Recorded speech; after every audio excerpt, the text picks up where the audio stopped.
Bonjour à tous et bienvenue dans cet épisode de podcast. Aujourd'hui, j'ai la joie et le grand honneur de recevoir Monsieur Dave Ruel. Comment vas-tu, Dave? Salut Sophie, ça va super bien. Merci de m'accueillir sur ton podcast. Écoute, c'est un grand honneur. J'ai eu la chance l'année dernière de recevoir Karine et là, je te reçois toi et c'est pas par hasard. Je te reçois parce que grâce à toi et à ta méthode, EFIC, l'année dernière, j'ai pu réaliser de gros projets. Mais avant tout, j'aimerais que tu te présentes. Qui es-tu, Dave? Merci pour l'accueil. Écoute, oui, je suis d'abord le mari de Karine, que vous connaissez probablement. Moi, je suis entrepreneur web depuis 2007, donc je suis dans cette industrie-là depuis très longtemps. J'ai monté plusieurs compagnies au fil des années.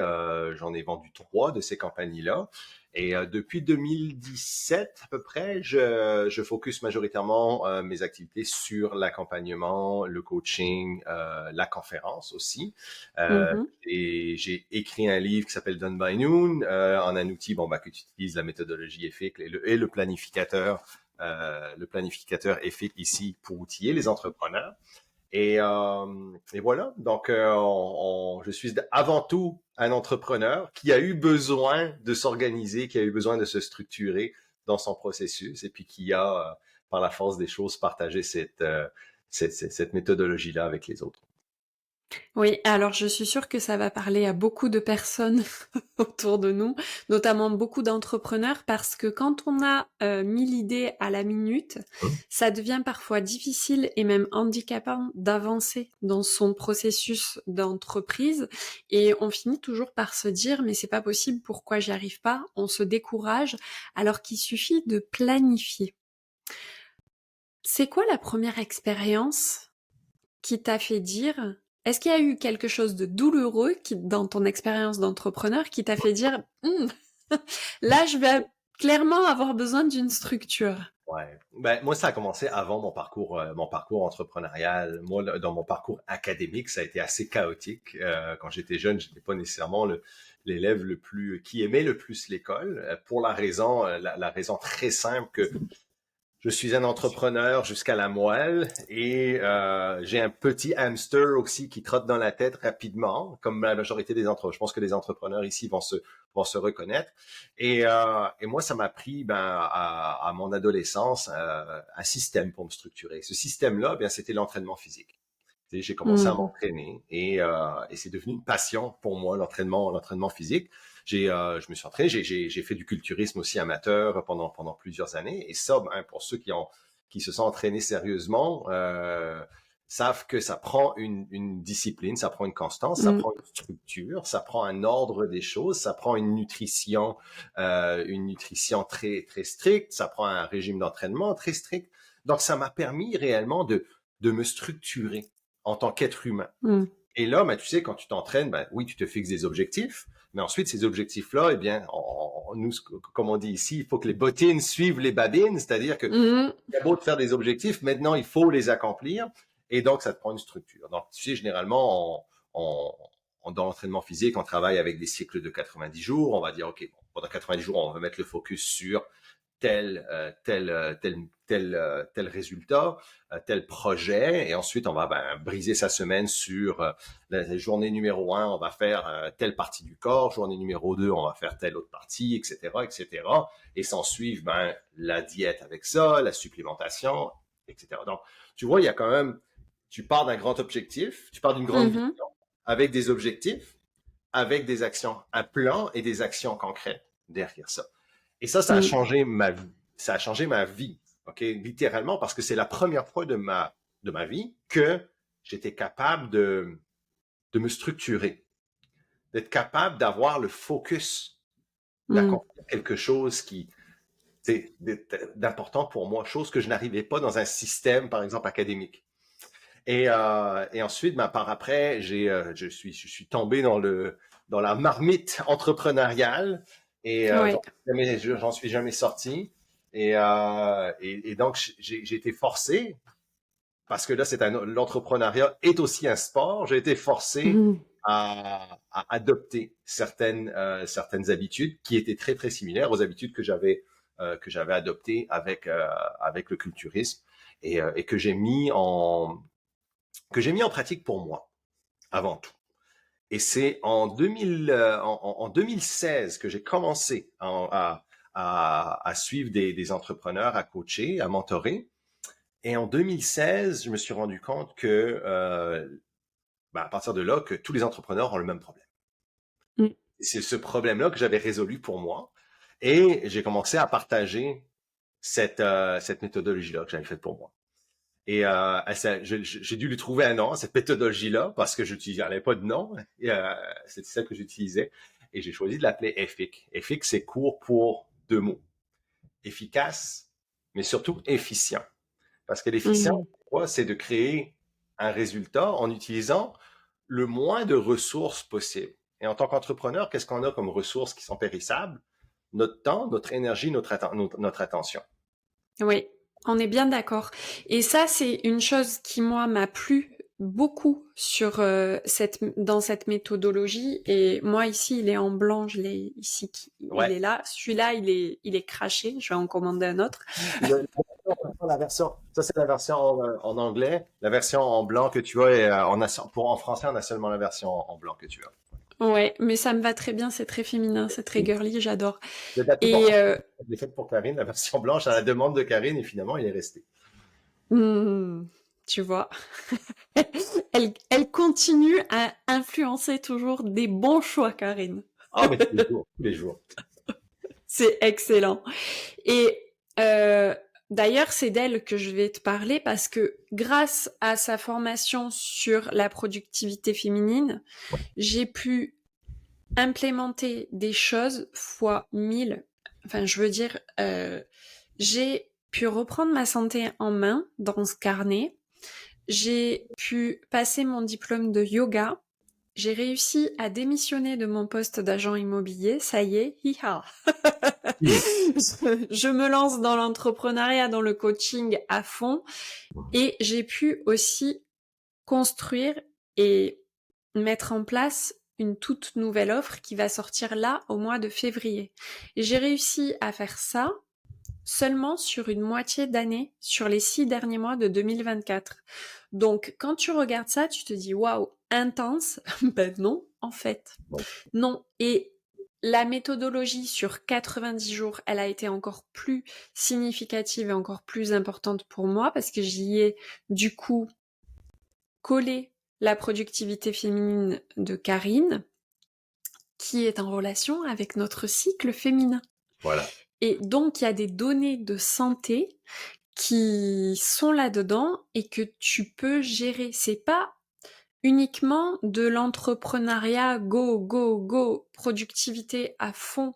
Non, c'est justement un outil qui va te permettre de vraiment venir te soutenir, mais dans tous les domaines de ta vie. Et ça, c'est super important.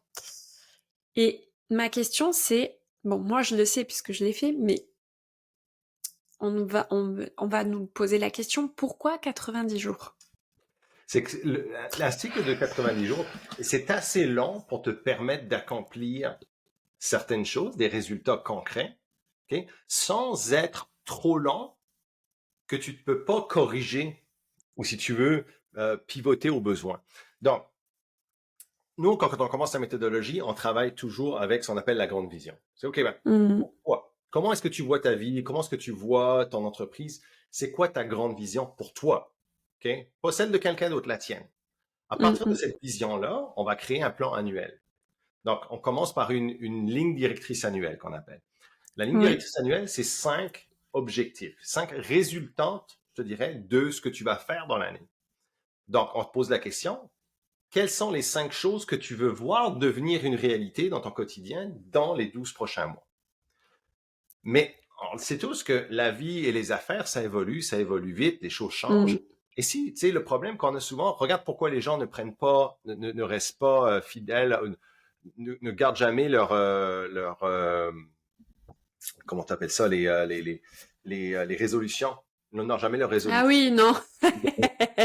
Oui. On commence le calendrier, puis on dit je veux faire ça, puis finalement, 12 mois, c'est long. Puis les choses changent, puis finalement, tu dis, oh ben, on laisse faire parce que on n'a pas réussi on n'a pas réussi à rester constant sur ces objectifs-là. Mais en Et 90 jours, ça donne une mauvaise image de soi, alors qu'au final, pas du tout, parce que mais la non, vie n'est qu'un cycle. mais, mais, mais Et la roue tourne tout le temps. Mais c'est justement ça, ça fait que ça te permet au bout de 90 jours, on te demande, par exemple, sur 90 jours, c'est, écoute, change pas d'idée aux 2 semaines. Quand tu Hmm. commits, quand tu te dis, garde, je vais rester, je vais faire ce que j'ai dit que j'allais faire. Donc, on va établir les objectifs pour les 90 jours, on va créer les projets, on va les briser en moyennes et en petites actions. Mais ensuite, avec ça, maintenant, c'est de se dire, qu'est-ce que, quand on a ces actions-là qui sont faites, d'amener, se donner à 100% sur ces actions-là pour qu'on Hmm. puisse, après, au bout de 90 jours, faire un bilan et se dire, voici qu'est-ce qui a bien fonctionné, on est rendu là. Maintenant, où est-ce que j'en suis par rapport à mon alignement? Est-ce que je suis toujours aligné avec ce que je veux faire? Est-ce que je suis toujours aligné avec mes objectifs que je veux voir devenir une réalité dans les 12 prochains mois? Et là, on évalue. C'est comme un Hmm. avion. Et on a l'impression qu'un avion va en ligne droite. Je sais plus la statistique, mais un avion, je pense que c'est comme, il va corriger son trajet, je pense 2000 fois ou quelque chose comme ça par voyage. Donc, c'est-à-dire qu'il est toujours amené hors ligne dans un sens, Hmm. tu vois. Et ensuite, tu vas le ramener toujours un petit peu. Ben, c'est un petit peu le but de l'exercice ici. C'est d'éviter de dévier trop de sa trajectoire en étant toujours, on va regarder à droite, à gauche, on appelle le shiny object syndrome en anglais, c'est d'être toujours en train de regarder les nouvelles opportunités, Hmm. pas honorer ce qu'on a dit qu'on allait faire pour ce trimestre-ci. Donc 90 jours, ça te permet justement ça, ça te permet d'avoir ce focus-là qui n'est pas trop long, mais qui est assez long pour pouvoir établir des objectifs spécifiques qu'on peut évaluer, qu'on peut mesurer, et ensuite on passe au prochain cycle. Oui, et moi, ce qui me sauve beaucoup, c'est la boîte à idées. Mhm. Parce que clairement, j'ai des idées géniales Ah oui, oui. à la minute, mais Oui. elles sont toutes méga géniales. Ah, elles sont Attention. toutes très, très bonnes. Elles sont toutes très, très bonnes au moment où on l'a. Ça, c'est certain. Ah, quand tu l'as, tu te dis ça y est, j'ai découvert le truc du siècle. Ouais. Et en tant que générateur manifestor, si tu as des notions un peu de design humain, Oui.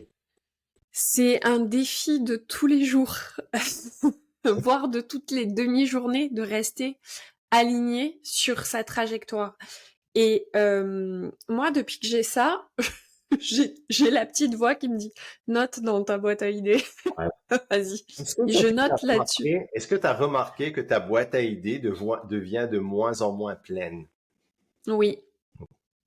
Oui, Mhm. parce que en fait, je garde le focus sur ce qui est vraiment Voilà. important. Et ma boîte à idées est de moins en moins pleine. Et en plus, j'ai aussi pris l'habitude de plus noter tout le temps, tu vois, Voilà. et de me dire, ok, ça, c'est venu, c'est là, j'observe.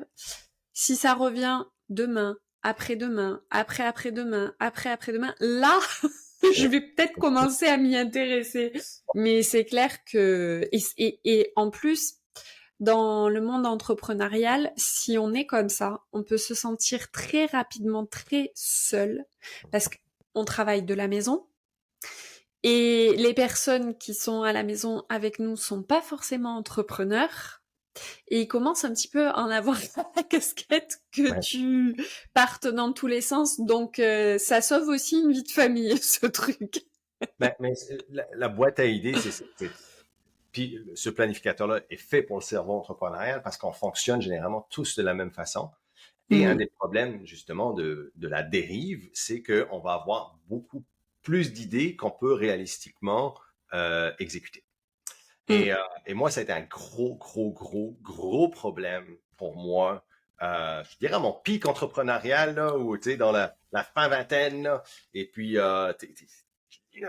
t'es plein d'entrain, puis finalement, tu te rends compte que, wow, je suis en train de faire tout et n'importe quoi, et puis finalement, j'en ai beaucoup trop, et ben, il y a de rien, il y a pas assez qui sort, il y a réellement un bouchon qui se crée, Mm. et ce qui sort est pas de la qualité que je veux. Donc, ça a été un défi, moi, de tous les instants. Je me souviens que j'avais un carnet à côté spécialement pour mes idées, tellement c'était rendu un problème.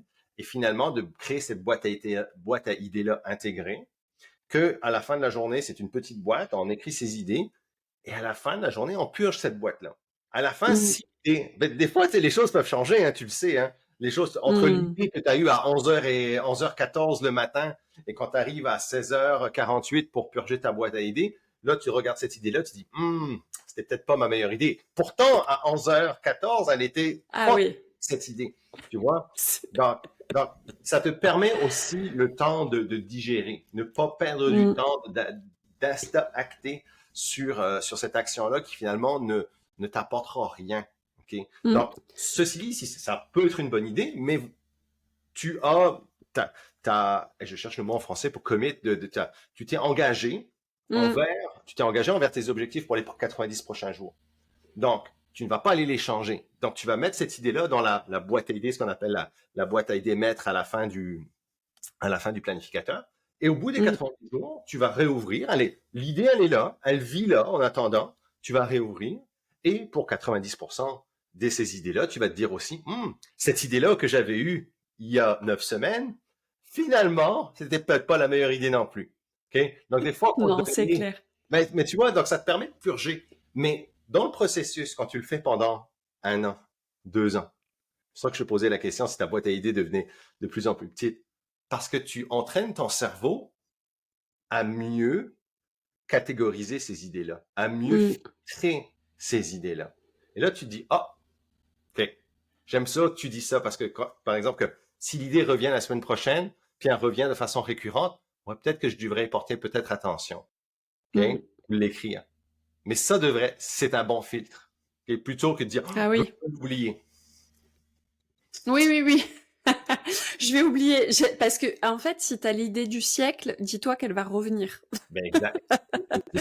Parce que clairement, sinon, ce serait vraiment mal foutu dans ton cerveau, quoi. Si tu as vraiment l'idée du siècle et si elle va marcher pour toi, il n'y a aucun obstacle qui peut l'empêcher de revenir à toi, clairement. Exactement. 100%. Et, et en plus, le fait d'être focus là-dessus, moi, ce qui m'a beaucoup aidé, c'est les grosses roches et les petites roches.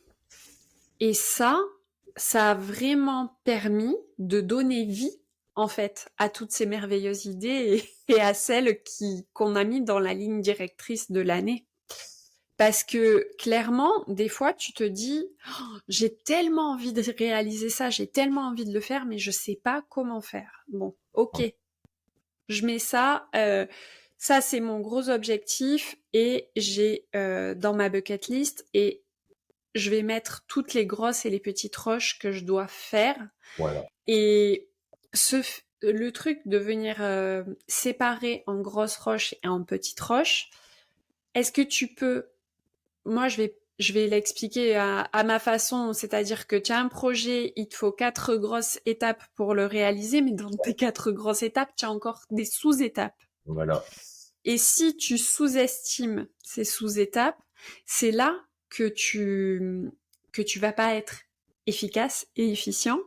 Et c'est là que tu vas te planter, en fait. Et Sauf voilà. que si tu ne l'écris pas, parce qu'il y a ça aussi qui est quand même très fort, c'est que tu as beau avoir les meilleures idées du monde, si t'as pas de plan concret avec ces étapes et si tu ne les écris pas et si ça reste dans ton cerveau et que tu vomis pas ton truc à un moment donné pour faire le tri, Ouais. tu réaliseras rien. Et comment est-ce que tu expliques que ce phénomène d'écriture est si important? Fait que ça rend la charge de travail réelle dans un sens. Parce que c'est un petit peu, tu sais, dans le même esprit que tu vas aller à la salle d'entraînement et tu vas faire un développé couché, un bench press. Mmh. Et là, messieurs qui écoutent peut-être ce podcast, hein, J'en ai beaucoup, pas beaucoup, tu sais, mais mais le développé couché, les femmes aussi, on est concernés. oui, mais les gars tu vas le voir au gym, ils vont arriver et ils vont se mettre sous la barre et ils pensent qu'ils sont beaucoup plus forts qu'ils le sont en réalité. Donc, c'est-à-dire qu'ils vont aller mettre 2 plaques, 3 plaques, ils vont rester pris sous la barre. OK? Mmh. Ça, je l'ai vu maintes et maintes fois. C'est la même chose pour l'entrepreneur. On va souvent sous-estimer la charge de travail. Et le fait de se dire, je vais briser mon projet en 4 grosses roches, 4 étapes clés. Et chaque étape clé, tu as un maximum de 5 petites roches euh, que tu vas, euh, que tu vas associer. Ça, c'est les grosses roches, les petites roches, c'est basé sur l'analogie, ce qu'on appelle le pickle jar theory. Si vous avez lu Stephen Covey, Seven Habits of Highly Effective People, qui en français est les 7 habitudes de ceux qui réalisent tout ce qu'ils entreprennent, c'est le même type de structure qu'on va utiliser, okay? La même analogie. Mais nous, ce qu'on arrive, c'est vraiment pour la gestion de charge de travail. C'est pas juste pour la priorisation, c'est pour la charge de travail. Et là, tu vas te rendre compte que finalement, ben, ce que tu pensais qui était une petite roche est peut-être une grosse roche. Souvent, un projet, c'est pas nécessairement ce qu'on appelle un bucket, okay? Un bocal. C'est pas le bocal, c'est peut-être 2 bocals. Ou peut-être même 3, ou peut-être même 4. Mais ça, tu le sais pas tant que tu en as pas fait l'expérience. Donc, d'où l'entraînement, d'où là où tu dois t'entraîner aussi à la gestion de charge de travail. C'est-à-dire que tu vas peut-être commencer avec un bucket. Quand tu vas à la salle et puis tu n'es pas capable de lever les 2 plaques, ben, tu vas commencer avec une plaque chaque côté. Okay? Puis tu vas commencer, puis tu vas bâtir ta force. Et ensuite, tu vas en ajouter. Et tu vas devenir meilleur, et tu vas devenir plus efficient parce que ton mouvement va devenir beaucoup plus précis. Oui. Tu vas utiliser beaucoup de force pour ramener cette chose-là. Et c'est le même type d'exercice avec ça. Donc, le fait de briser chaque objectif ou chaque projet en grosse roche, petite roche, te permet d'avoir un visuel, je te dirais, clair sur la charge de travail.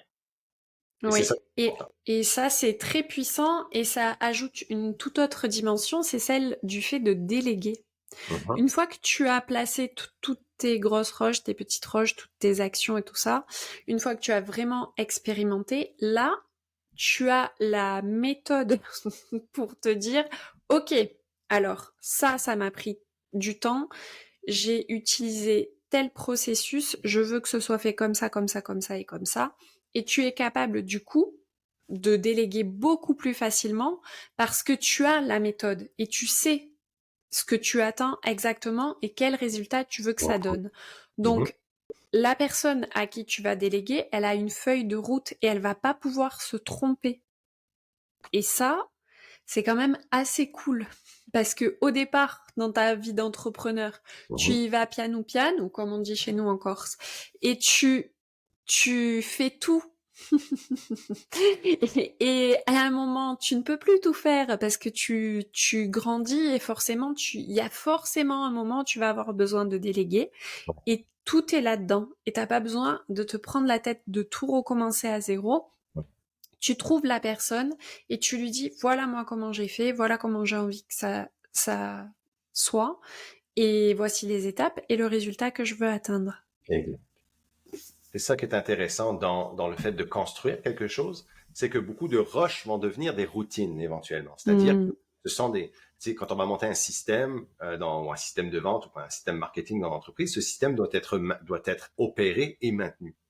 Mais souvent, l'entrepreneur n'est pas la meilleure personne pour le faire. Peut-être que oui, il y en a certains que tu vas garder, mais il y a beaucoup de processus que tu peux aller, admettons que tu as un système marketing ou un système de vente et ça fonctionne bien, ben justement, tu veux qu'il fonctionne super bien et tu vas engager peut-être quelqu'un pour certaines parties du processus. Et ça fait ce qui devient une routine maintenant, c'est de se poser la question.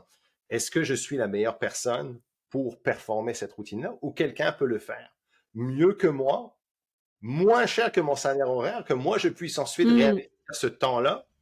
Je rachète mon temps pour pouvoir le réinvestir sur des tâches qui sont beaucoup plus de valeur plus grande, qui sont liées à ma zone de génie, à ce que je fais le mieux.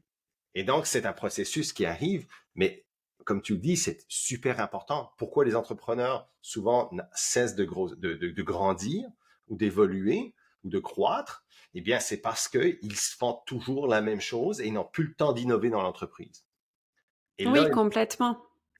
Ils ont innové une fois, ils ont créé, et ensuite, ils sont pris à runner l'opérationnel.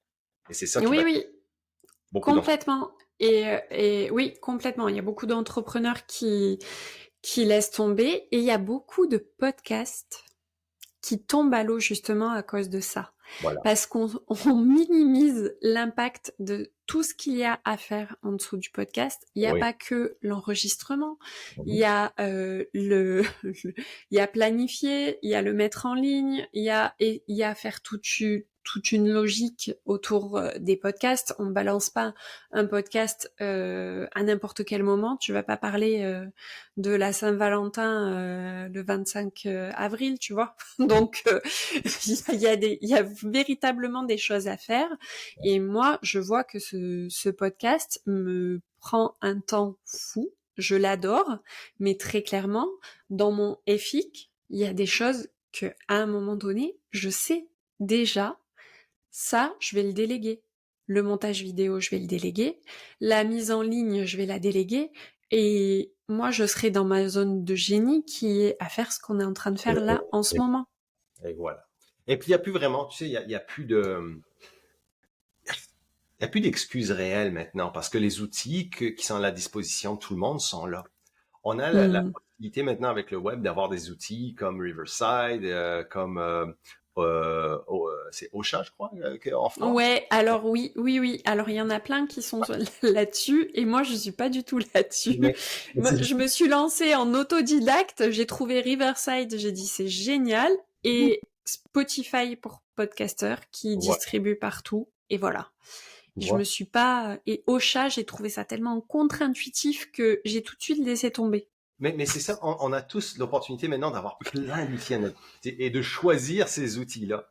Et ensuite, Hmm. d'avoir accès à du staff, à des personnes de partout dans le monde qui peuvent opérer le podcast, tu sais, ou opérer des tâches manuelles. Tu sais, nous, notre gestionnaire de podcast, par exemple pour Karine, elle est à Madagascar.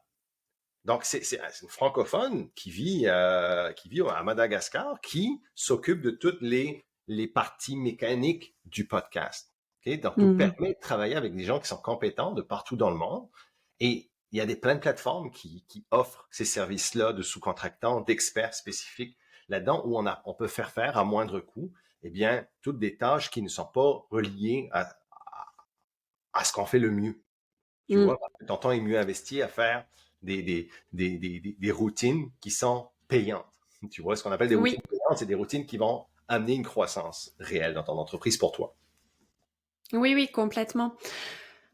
Euh, Aujourd'hui, un entrepreneur qui démarre et qui nous entend parler va se dire c'est bien beau cette méthode, mais pourquoi aller justement, qu'est-ce qui est le truc qui va faire que justement cette méthode, elle s'adapte à tous les entrepreneurs? Parce qu'il y en a qui vont dire ah, planifier c'est pas pour moi.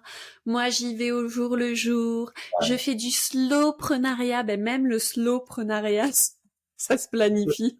C'est bien beau du slow. Tu sais, chacun fait son propre rythme. Mais l'entrepreneuriat est un sport. Moi, j'ai toujours l'entrepreneuriat est un sport. Le niveau à laquelle tu veux opérer, OK, reste ton choix. Ton choix peut être de jouer professionnel ou de jouer amateur. Si tu joues au foot, ben, tu peux avoir des ambitions de jouer pour Bastia. Ben, Oula, oulala, oulala. Attention, ouais, tu as bien fait de dire Bastia, tu t'es pas trompé, t'aurais pu dire Ajaccio, et là, je pouvais déménager. non, mais je ne sais même plus, tu vois, je suis plus la Ligue 1, mais est-ce qu'il y a un club corse qui est en Ligue 1 maintenant? Est-ce que Ajaccio et Bastia sont en Ligue 1? Ah, je suis Je nulle me demande. là-dessus, mais Bon, bon, tu as bien fait de dire Bastia quand même. je m'excuse pour, je sais pas, mais on va dire que, tu sais, le club Bastia, un club professionnel, dire, mon objectif, c'est d'aller de jouer pour Bastia. Ou tu peux jouer pour l'association de ton village, et puis tu es super content avec ça, il n'y a pas de problème, puis tu vas jouer. D'où l'importance d'être très clair sur ses objectifs. Hmm. Donc, si tu te dis, regarde, moi, je veux faire de l'entrepreneuriat, mais je veux pas être, je veux aucune structure, je vais aller au jour le jour, ben, tu as le droit de le faire, mais tu sais que tu vas être très limité dans Hmm. tes perspectives de croissance. OK? Ou à un moment donné, tu vas être contraint d'aller chercher quelqu'un qui est capable d'organiser les affaires. Tu vois? Donc, au bout d'un moment, c'est de se dire, regarde, écoute, c'est un sport et j'ai le choix de me structurer dans ce sport-là. Je peux aller à la salle de sport et faire n'importe quoi. Okay? Je peux Hmm. aller à la salle de sport et faire n'importe quel exercice. Il n'y a rien qui m'empêche de faire n'importe quel exercice. Est-ce que ça va me garantir d'avoir les meilleurs résultats? Probablement pas. Mais Mmh. quand je suis structuré et stratégique dans mon programme d'entraînement et que je le couple avec une nutrition, avec une supplémentation, etc., c'est là que je maximise mes chances de résultats. Mmh. Que ces actions Et répétées-là, ben, amènent le succès. Tu sais, Karine le dit tout le temps, ton succès est inévitable, c'est une question de temps. mmh Oui, c'est une question de temps à partir du moment où tu te structures comme il le faut. et on est d'accord que cette structure, elle apporte quand même une certaine légèreté? Eh oui, eh oui.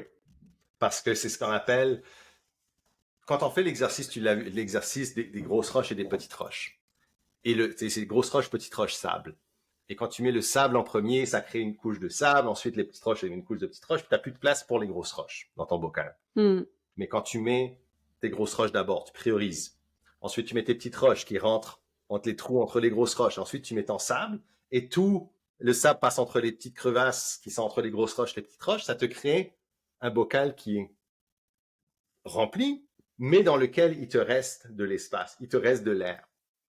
Et souvent, ça te montre à quel point on va, on va, on va, l'espace, on va gaspiller de l'espace dans notre vie en n'ayant pas de structure. Et en ayant cette Mmh. structure-là, c'est là réellement qu'on peut avoir la liberté que l'on veut. Parce que les entrepreneurs, disons-le, sont tous là pour la liberté. Il y a trois Oui. facettes à cette liberté-là. Liberté de temps, liberté financière et liberté créative aussi. Mmh. Moi, je sais que la liberté créative, c'est ça qui m'allume. Donc, je veux créer, OK, de l'espace dans mon horaire pour pouvoir créer. Mais ça se passe pas si je suis tout le temps serré, serré, serré dans mon bocal avec tout qui est déjà avec trop de tâches. Ça me prend de l'air et ça me prend cette liberté-là. Donc, la vraie liberté est seulement après et la résultante d'une structure. Toujours. Oui, complètement. Complètement. Mais j'ai longtemps cru le contraire. Mhm. Et d'ailleurs, j'ai longtemps lutté jusqu'à ce que je fasse l'expérience et que je me rende compte que très rapidement, en fait, que non, ça n'allait pas fonctionner. Parce qu'effectivement, quand tu te lances dans l'entrepreneuriat et que tu te lâches des deux mains, tu dis, ouais, c'est génial. Au début, tu te sens le maître du monde. Mhm. Tu as vite fait de redescendre Mhm. si tu n'apportes pas de structure à tout ça. Et c'est pour ça qu'il y a plein de boîtes qui plantent, au-delà bien évidemment de... Enfin, je vais mesurer mes propos parce que s'il y en a qui m'écoutent et qui sont pas contents de ce que je dis, ce serait normal. Au-delà de toutes les conjonctures, on a traversé une année 2024 qui était quand même assez très compliquée. Ouais, 2025 va démarrer sur les chapeaux de roue et je nous le souhaite à tous. Mais effectivement, ça prend une structure. toujours. Toujours, toujours, toujours. La contrainte, euh, l'entrepreneuriat tu vas l'avoir, tu vas en avoir besoin. Mm. Tu vas en avoir besoin. C'est toujours ça. C'est pas une question de si, c'est une question de quand. Donc, Oui, mieux vaut adopter des bonnes habitudes dès le départ parce que tu ne perds pas de temps. C'est comme je disais, que tu oui. peux aller à la salle de sport et faire n'importe quoi, puis te rendre compte que, wow, cette personne-là qui s'entraîne depuis beaucoup moins de temps que moi a beaucoup plus de résultats. Oui, mais Elle regarde a un comment plan. elle a un plan, regarde comment elle s'entraîne, regarde comment elle mange, regarde comment elle se supplémente, regarde comment elle dort, regarde. Il y a plein de choses, il y a plein de facteurs, mais il y Ah a un oui, plan derrière ça, il y a une structure.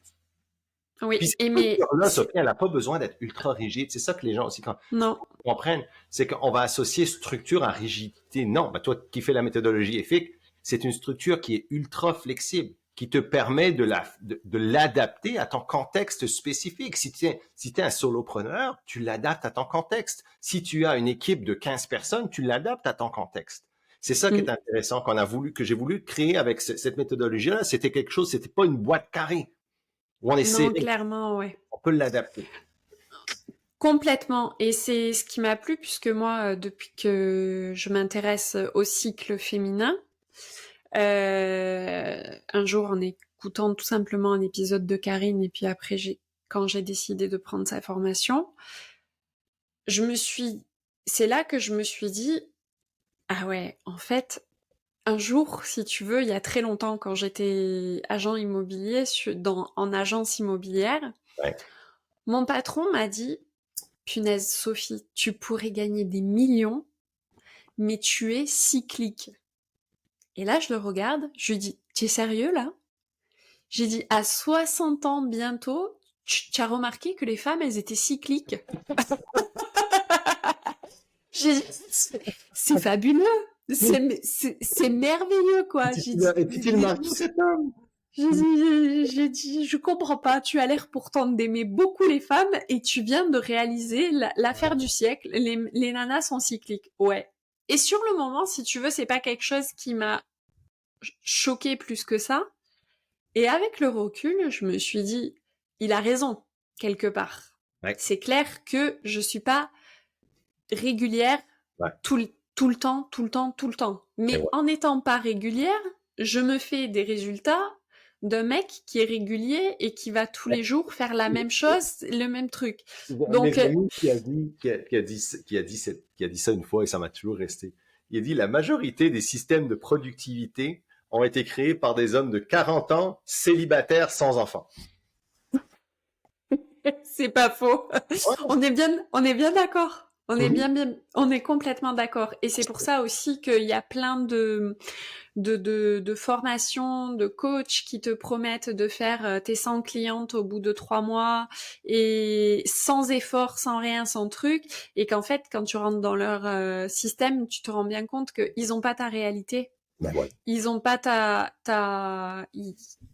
enfin, je veux dire, ils ont 20 ans et ils ont 20 ans toutes leurs dents, j'ai envie de te dire, et voilà, ils vivent pas la réalité que nous, on vit tous les jours. Et c'est clair que oui, c'est souvent des systèmes comme ça de productivité qui ne sont pas applicables à la vie réelle. Et c'est pour ça que ça a mauvaise presse aussi, la productivité. Le contexte est important là-dessus et Mm. je mets beaucoup l'emphase là-dessus sur le contexte de la personne. Tu as un contexte en tant qu'être humain, tu as un contexte en tant que si tu as une famille, ben, tu as un contexte spécifique qui vient avec ça. Tu as un contexte entrepreneurial, tu as un contexte de business, tu as un contexte géographique. Il y a différentes choses à prendre en compte. Mm. Et Mm, Karine, mm. elle en parle souvent. C'est pour ça. Hey, il y a une raison pourquoi c'est Karine qui enseigne productivité féminine et pas moi. OK? Parce que C'est pas faux. Ouais. je suis pas une créature cyclique. Donc, tu comprends? Il faut comprendre. Non, mais c'est vrai, c'est important, ces choses-là. Comme c'est important de prendre ça en charge. On peut pas traiter, en tant que femme, par exemple, aborder la productivité comme on aborde la productivité chez un homme. Mm. Point final. Et Ah c'est oui. là que le contexte est important. Je vais arranger mon micro, Sophie, ce sera pas long. C'est là que le contexte est super, super, super important. Donc, je suis Mais content oui. qu'on parle parce qu'on n'en parle pas assez. Puis, ben, la Non. semaine où quand tu es dans ta semaine, ben, c'est certain que tu n'as pas l'énergie que tu as quand tu ne l'es pas. Point Mais oui. final. Donc, tu Ah adaptes oui, oui, non, mais ton clairement. contexte. Fait qu'imagine si tu travailles de façon inflexible, ça marche pas pour toi. Non. Tu vois? Non, non, mais très, très clairement. Et j'ai longtemps vécu à contre-courant. Et je ne croyais pas qu'il y avait une autre façon de faire. Et j'ai Ouais. longtemps beaucoup culpabilisé, je me suis sentie nulle, jusqu'à ce que je me renseigne et que je me dise, ah non, mais en fait, c'est normal. Et du coup, dans cette planification, je note jour 1, jour 2, tu vois. Je note les jours de mes cycles et je sais très bien que c'est pas la peine que j'aille enregistrer un podcast en syndrome prémenstruel, le Exactement. fameux SPM. Voilà. C'est le moment où je vais par contre être très méthodique, très centrée sur les détails, sur tout ce qui est structure et j'adore en fait les structures. C'est une chose que j'ignorais. Je suis très forte pour très vite te faire une structure selon qui tu es, ce que tu m'expliques, quel est ton contexte, quand il y a une nana qui arrive et qui me dit oui mais moi ça c'est pas possible, je peux pas le faire. Allez vas-y, raconte-moi ta vie, dis-moi comment. Et d'ailleurs, dans mes accompagnements, j'achète le EFIC et je l'offre à ma cliente Voilà. en lui disant voilà, on va commencer par ça.